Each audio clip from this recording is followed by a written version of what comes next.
আমি বিএনপি হিসেবে এখানে আসিনি, আমি কোনো দল রিপ্রেজেন্ট করছি না। আমি রুমিন ফারহানা, বাংলাদেশের একজন নাগরিক। আমার তো অধিকার আছে প্রতিবাদ জানানোর। বরখাস্ত ম্যাজিস্ট্রেট তাপসী তাবাসসুম উর্মিকে সসম্মানে তার পদে ফিরিয়ে না নিলে কোটা আন্দোলনের চেয়ে বড় আন্দোলন করা হবে।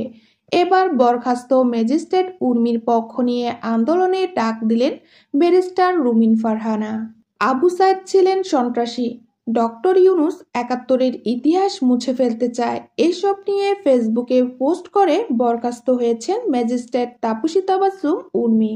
ফেসবুকে তিনি লিখেছিলেন, সাংবিধানিক ভিত্তিহীন অন্তর্বর্তীকালীন সরকারের প্রধান উপদেষ্টা বলেছেন রিসেট বাটনে পুশ করা হয়েছে, অতীত মুছে গেছে।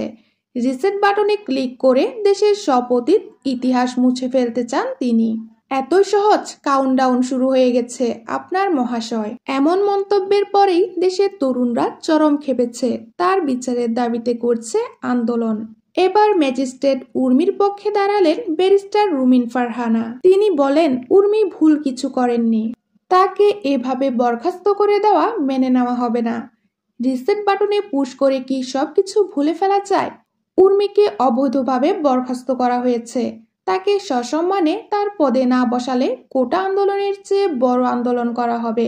ডক্টর ইউনূস ভালো চাইলে এসব বন্ধ করুন, তা না হলে গদি থাকবে না।